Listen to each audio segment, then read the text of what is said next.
दोस्तों, मैं एक बार फिर से आप सभी का स्वागत करती हूँ अपनी इस स्पिरिचुअल चैनल पे, जहाँ पे हम बात कर रहे हैं पुराण के बारे में कि पुराण किस तरीके से हमारी आध्यात्मिक मार्ग पर यानी आध्यात्मिक जागरण में हमारी मदद करते हैं और किस तरीके से वो महत्वपूर्ण हिस्सा निभाते हैं। तो इसका जो मैंने पार्ट 3 था वो मैंने अभी लास्ट वीडियो में बनाया था, जिसमें कि मैंने बात की थी कि जो मतलब मैं इस पार्ट 3 में बात करने वाली हूँ अब हमारी सृष्टि की उत्पत्ति के बारे में, कि यानी जो आपका यूनिवर्स है यानी जो ब्रह्मांड है वो किस तरीके से अस्तित्व में आया है। क्योंकि उसको बिना समझे, उस तत्व को बिना समझे आप अपनी आध्यात्मिक मार्ग पर आपको बहुत अवरोध मिल सकता है, आपको बहुत सारे कन्फ्यूजन्स हो सकते हैं कि आपको जो भी आप फील कर रहे हैं वो क्या चीज़ है, और मतलब आप जो आपके अंदर जो चेंजेस आ रहे हैं वो क्यों आ रहे हैं, साइंटिफिक उसका रीज़न क्या है।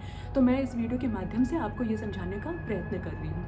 तो ये पार्ट 3 का ही फिर से एक पार्ट मैं बना रही हूँ, जिसमें मैंने सिर्फ आधी बात की थी कि जो हमारे श्रृंखला आपका अगर आपको याद होगा तो उसका जो दूसरा पार्ट था जिसमें मैंने उसको डिवाइड किया था, और उसके तीसरे पार्ट में मैंने ये बताया था कि जो पुराण का जो ज्ञान है वो किस तरीके से विस्तारित हुआ था। क्योंकि जब आप पुराण की बुक पढ़ते हैं, जब आप वेद पढ़ते हैं, तो उसमें कई सारे ऋषियों का नाम आता है जिसे सुन के हम कंफ्यूज हो जाते हैं कि ये कौन है, और इनका जो इनकी श्रृंखला है वो कैसे आई है, इन तक ये ज्ञान कैसे पहुंचा है। क्योंकि जब भी हम कोई नई चीज़ पढ़ते हैं तो हमें रेफरेंस की ज़रूरत पड़ती है कि जो भी मैटर हमारे सामने है, जो मैटर हम पढ़ रहे हैं उसका रेफरेंस क्या है, मतलब उसका मूल स्रोत क्या है। उसी तरीके से जब आप पुराण पढ़ना शुरू करते हैं तो उसमें जिस तरीके से मैंने पढ़ा था, और जब मैंने पढ़ना शुरू किया था मुझे काफ़ी कन्फ्यूज़न हुआ था, क्योंकि बार बार एक नाम आता था कि श्री सूत जी ने ये बात बोली है या व्यास जी ने ये बात बोली है, तो समझ नहीं आता था कि पहले किसने ज्ञान को समझाया है। तो मैंने इसलिए उसको कन्फ्यूज़न को दूर करने के लिए उस श्रृंखला के बारे में बताया था, और आपको थोड़ा सा ये बताया था कि जो हमारी सृष्टि की उत्पत्ति हुई है उसका साइंटिफिक रीज़न क्या है, और हमारे आध्यात्मिक मार्ग पर वो किस तरीके से उसका महत्वपूर्ण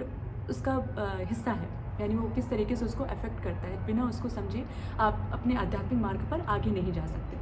दोस्तों, जब हम अपनी स्पिरिचुअल जर्नी स्टार्ट करते हैं, जब हम स्पिरिचुअल प्रैक्टिसेस करते हैं, यानी जो लोग ध्यान लगाते हैं, जो साधक होते हैं, जैसे कि मैं बहुत साल से मैं अपने आप को एक साधक ही मानती हूँ, जो कि मैं अपनी ईष्ट के लिए काफ़ी ध्यान करती हूँ और उनके लिए पूजा करती हूँ, कर्मकांड करती हूँ और मंत्रों का उच्चारण करती हूँ, जिसकी वजह से मुझे वो शांति मिलती है। और मैंने अपनी लाइफ में कई चीज़ों की क्लैरिटी भी मिली है, मुझे अपने लाइफ का पर्पस भी मिला है।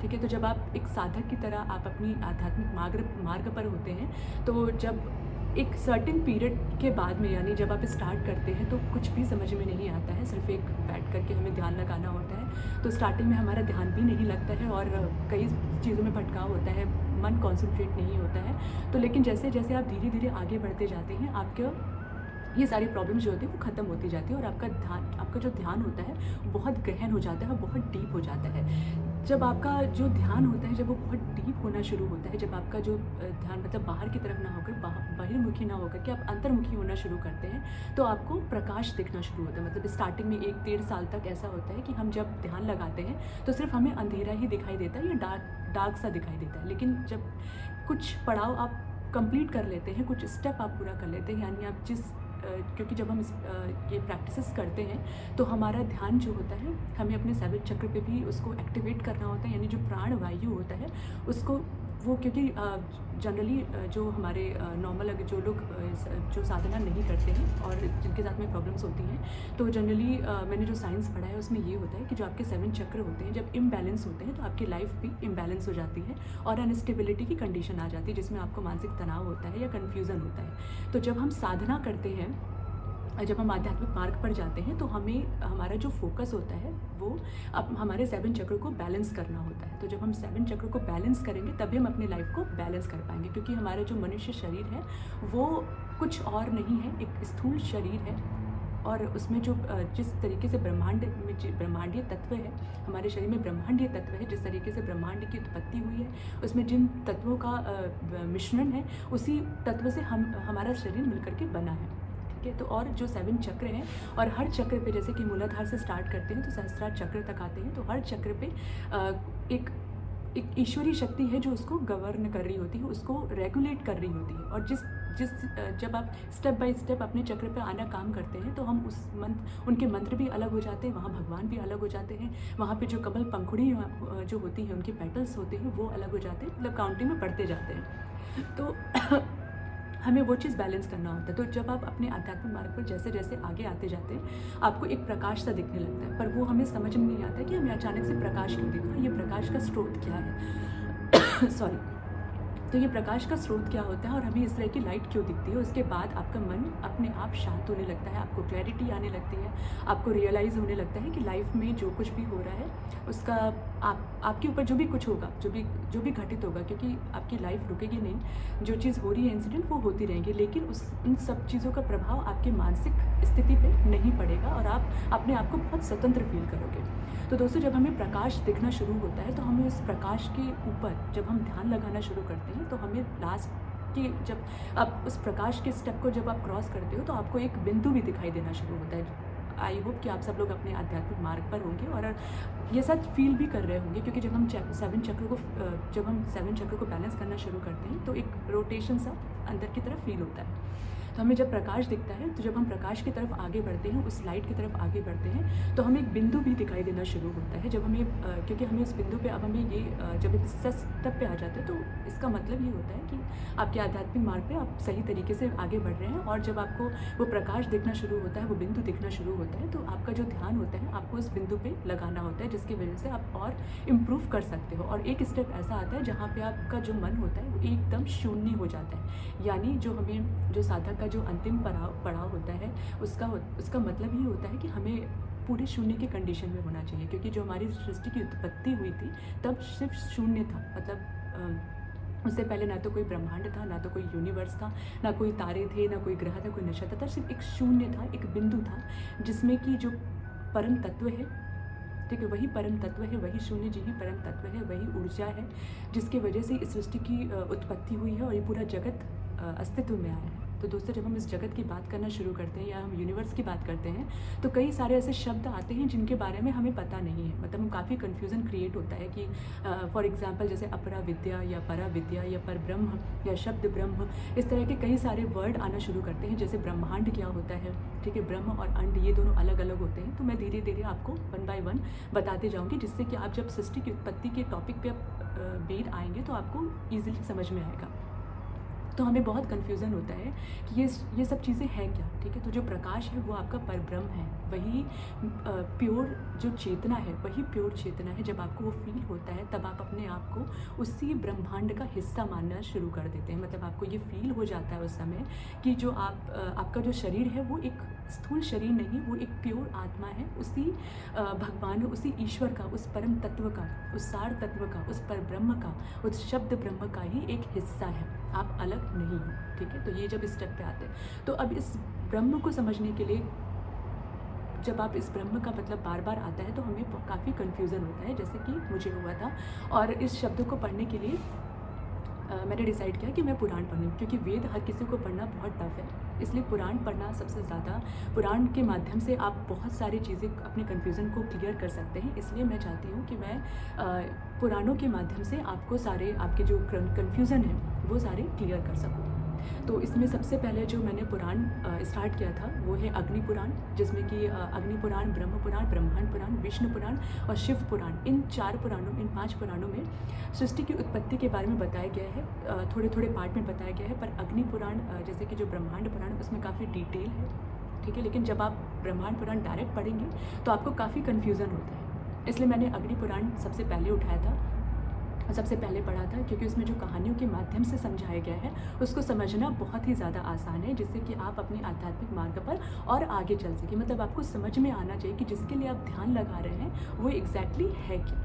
तो अग्नि पुराण में आज हम बात करने वाले हैं सृष्टि की उत्पत्ति की, लेकिन उसमें हम अग्नि पुराण को लेकर के चलेंगे कि उसमें कहानियों के माध्यम से किस तरीके से और किस ऋषि ने किनको और किस जगह पे इस पुराण को सुनाया है, उसे संकलित किया है और उसको संकलित करके जनमानस तक पहुंचाने का पूरा प्रयत्न किया। और कितने करोड़ों साल पुराना है ये आज का नहीं, बहुत करोड़ों साल पहले ही स्थापित हो गया था उस जगह का, जिसे धार्मिक स्थल बोलते हैं, नैमिसारण्य, उस जगह पे इसको सुनाया गया था। तो जो अग्नि पुराण है आज हम पहले उसके बारे में ही बात करेंगे, जिसमें कि संसार की उत्पत्ति के बारे में यानी ओरिजिन ऑफ द यूनिवर्स के बारे में बहुत ही सरल तरीके से समझाया गया है, बहुत ही सरलतम तरीके से, जिससे आप समझ सकते हैं और अपने जीवन में आत्मसात कर सकते हैं। आप अपने आध्यात्मिक मार्ग पर अगर हैं तो आपको बहुत ही आसानी तरीके से आप आगे बढ़ सकते हैं। तो चलिए दोस्तों, आज हम बात करते हैं अग्नि पुराण की पहले फर्स्ट स्टेप की, कि किस तरीके से अग्नि पुराण की कहानी जो है, उसका जो ज्ञान है वो किस ऋषि ने किस तरीके से विस्तारित किया है, किनको और किस जगह पे। तो अग्नि पुराण पे आज हम प्रकाश डालते हैं। इसमें सबसे पहले अगर मैं स्टार्ट करती हूँ तो इसमें श्री सूत जी का नाम आता है, जो कि ऋषि हैं और वो वेद व्यास जी के एक परम शिष्य हैं। जो वेद व्यास जी हैं वो खुद एक बहुत ज्ञानी हैं। और अग्नि पुराण की जो कहानी का जो स्टार्टिंग हुआ है, मतलब जो अग्नि पुराण सुनाई गई थी, वो सबसे पहले विष्णु जी ने अग्नि देवता को सुनाई थी। यानी अग्निदेव जो हैं वो विष्णु के ही अवतार माने जाते हैं, उनको सुनाया था। उसके बाद अग्निदेव जी से ये गुरु वशिष्ठ को सुनाया गया था। ठीक है, वो गुरु वशिष्ठ को सुनाया गया था, जिससे ये ज्ञान का विस्तार हुआ था। और गुरु वशिष्ठ से वेद व्यास जी को पढ़ाया गया था। मतलब ये जो ज्ञान का विस्तार हुआ है, फिर वेद व्यास जी को पढ़ाया गया और वेद व्यास जी से श्री सूत जी को पढ़ाया गया। ठीक है, तो ये इसलिए इसे अग्नि पुराण कहा जाता है। तो इसका रीज़न है क्योंकि ये अग्नि देवता जी ने वशिष्ठ को सुनाया था, इसलिए इसे अग्नि पुराण कहते हैं। और श्री सूत जी अब यहाँ पे अब हम स्टार्टिंग करते हैं श्री सूत जी से, जो कि एक बहुत ही विनम्र और प्रकांड और बहुत ही ज्ञानी, जिनको बहुत शास्त्रों का बहुत ज्ञान है और वेद व्यास जी के परम शिष्य हैं, जिनको कि ज्ञान प्राप्त हुआ है पुराणों के बारे में वेद व्यास जी से। और वो एक नैमिषारण्य एक तीर्थ स्थल है और वहाँ पे जाते हैं। दोस्तों, मैं आपको इसको नैमिषारण्य तीर्थ स्थल कहाँ पे है और इसका क्या महत्व है वो मैं थोड़ा बाद में बताऊँगी। तो पहले मैं आपको ये स्टोरी सुना सकूँ, जिसमें शब्द ब्रह्म और पर ब्रह्म के बारे में मैं आपको थोड़ा सा बताना चाहती हूँ, जिससे कि आप जब आप ईश्वर का ध्यान लगाते हैं तो आप उसको समझ सकें कि आप किस ईश्वर पर ध्यान लगा रहे हैं और वो ब्रह्म है क्या। तो जो श्री सूत जी हैं वो नैमिषारण्य में आते हैं। नैमिषारण्य एक धार्मिक स्थल है दोस्तों, आज भी है। इसे नैमिषार भी बोलते हैं। और यहाँ पे जब वो आते हैं तो यहाँ पे वो देखते हैं कि 28,000 ऋषि विष्णु जी के लिए हवन यज्ञ कर रहे हैं। तो वो विष्णु जी, वो सारे ऋषिगण जो होते हैं वो सूत जी को प्रणाम करते हैं, उनको वेलकम करते हैं और उनको एक साफ जगह पे बैठाते हैं और उनसे आग्रह करते हैं कि जो भी उनका ज्ञान है, क्योंकि वो बहुत ही ज्ञानी हैं और वो ऋषि सारे बहुत खुश हो जाते हैं कि जो श्री सूत जी हैं वो ऐसी जगह पे पधारे हैं जहाँ पे वो पहले से ही उपस्थित है और वहाँ पे विष्णु जी के लिए यज्ञ हवन चल रहा है, पूजा चल रहा है। तो वो श्री सूत जी वहाँ पे आते हैं और ऋषि जी, जितने ऋषि हैं वो सभी वहाँ पे उनसे आग्रह करते हैं कि आप हमें वो ज्ञान बताइए, क्योंकि आप खुद एक बहुत ज्ञानी हैं, बहुत शास्त्रों का आपको बहुत नॉलेज है, आपको व्याकरण का, अर्थशास्त्र का, सबका बहुत डीप नॉलेज है और आप वशिष्ठ जी के बहुत परम शिष्य हैं। इसलिए हम सभी ऋषि चाहते हैं कि हमें वो ज्ञान मिले, वो जो हमें सर्वज्ञता का बोध कराता है, जो हमें सत्य का मार्ग दिखाए और हमें मोक्ष का मार्ग दिखाए।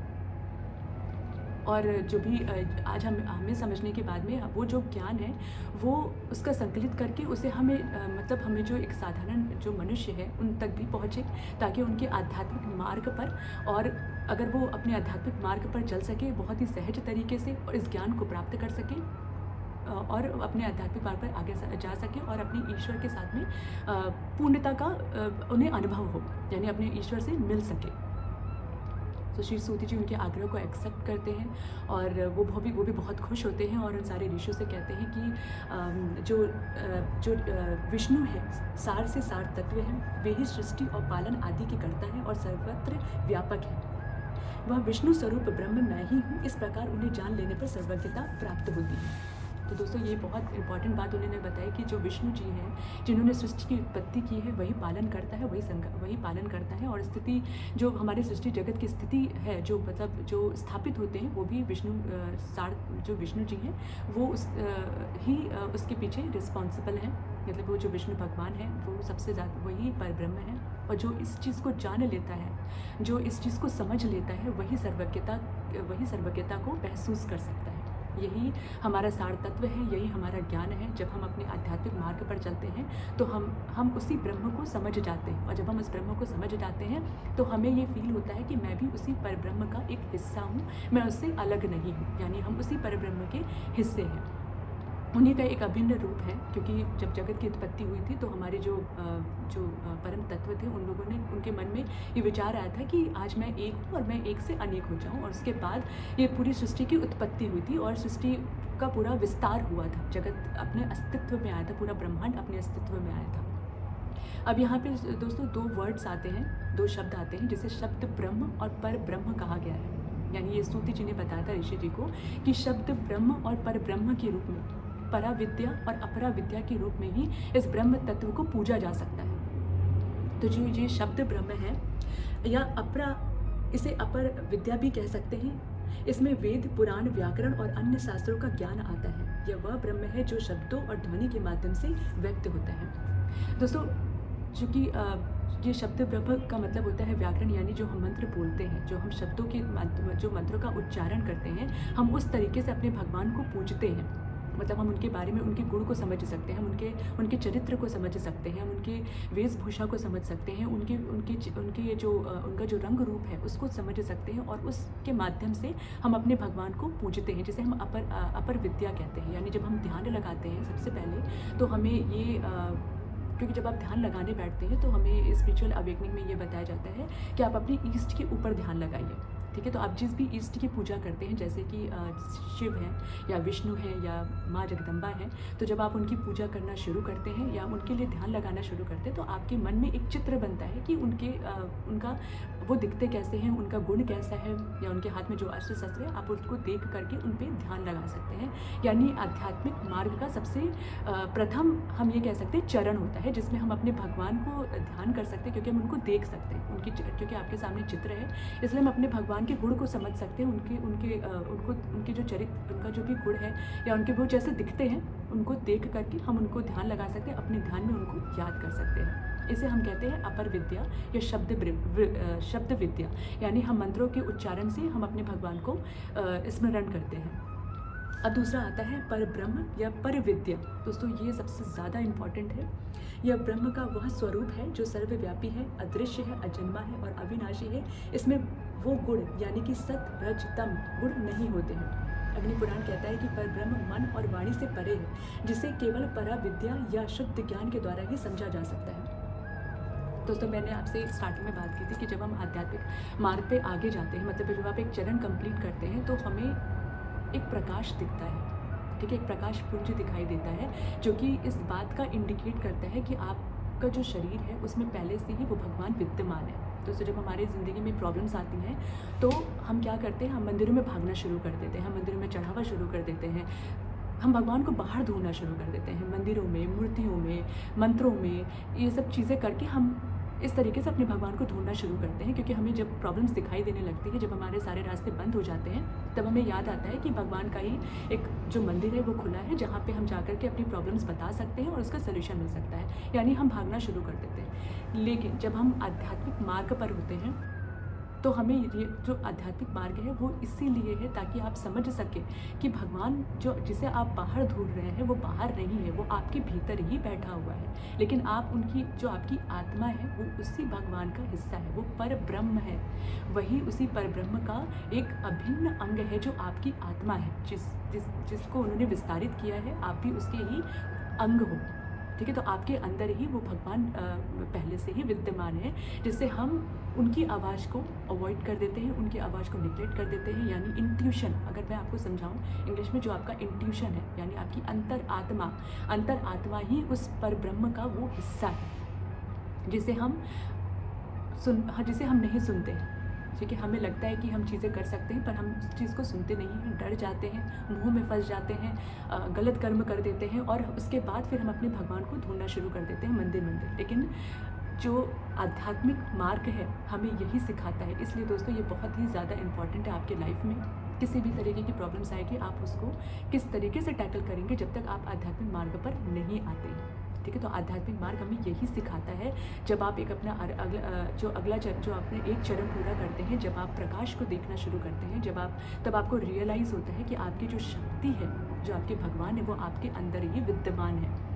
ठीक है, तो आप किसी भी बड़ी मुसीबत में हो, वहाँ पे गिव अप नहीं करना है, आपको अपनी शक्ति को याद करना है, आपकी अपनी शक्ति को बाहर लाना है, अपनी पोटेंशियल को बाहर लाना है। जब आप अपनी पोटेंशियल को बाहर लाते हैं, जब आप उस दुख से बाहर आते हैं, आप दुख से बाहर आ सकते हैं। मतलब माँ प्रकृति ने हमें इतनी ऊर्जा दी है कि हम उसको अवॉइड कर देते हैं, हम लोगों की बातें सुनते हैं, हम मंदिर भागना शुरू कर देते हैं, उस सॉल्यूशन को छोड़ करके हम उस प्रॉब्लम्स के बारे में सोचना शुरू कर देते हैं और मानसिक तनाव से घिर जाते हैं।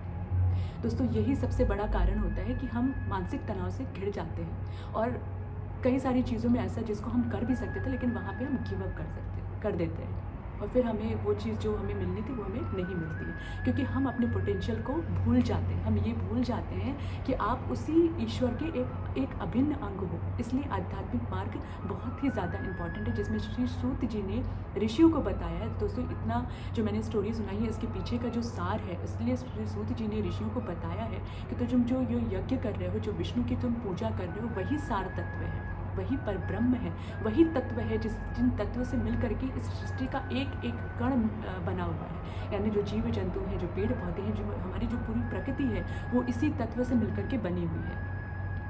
तो श्री सूत जी उनको ये बताते हैं। इसलिए ऋषि जब वो इस बात को सुनते हैं तो उनसे आग्रह करते हैं कि जो ज्ञान आपने हमें बताया है, हम उस ज्ञान को संकलित करें और इस ज्ञान को जनमानस तक पहुंचाया जाए, और ये बहुत अनिवार्य कर दिया जाए, जिससे वो अपने आध्यात्मिक मार्ग पर चल सके और अपने आप को अपनी जो आत्मा है उसे ईश्वर के साथ में एक कर सके, यानी द्वैत से अद्वैत की तरफ जा सके।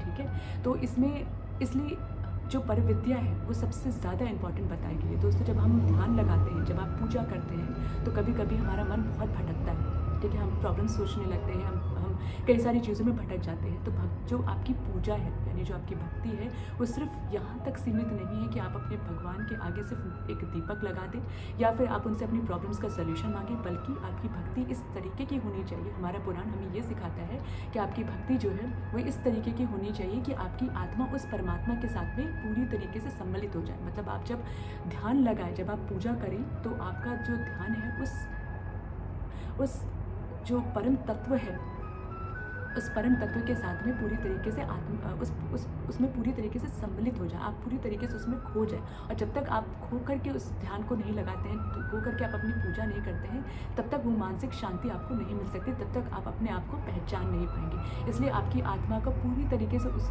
ईश्वर में विलीन होना बहुत ही ज़्यादा इम्पॉर्टेंट है। इसलिए ये आध्यात्मिक मार्ग भी, इसलिए जो आपकी स्पिरिचुअल अवेकनिंग है वो बहुत ही ज़्यादा इम्पॉर्टेंट है। दोस्तों, जो इसमें परा विद्या बताई गई है, उससे ही सबसे ज़्यादा महत्वपूर्ण जो मार्ग बताया गया है ईश्वर प्राप्ति का, जिसमें आप ईश्वर को किसी गुण से नहीं, उनके किसी रंग रूप से नहीं, उनके किसी भी ऐसे मतलब उनके किसी भी अस्त्र शस्त्र या किसी भी रंग रूप से आप उन्हें नहीं पहचाने, बल्कि आप उन्हें एक प्रकाश के रूप में समझिए।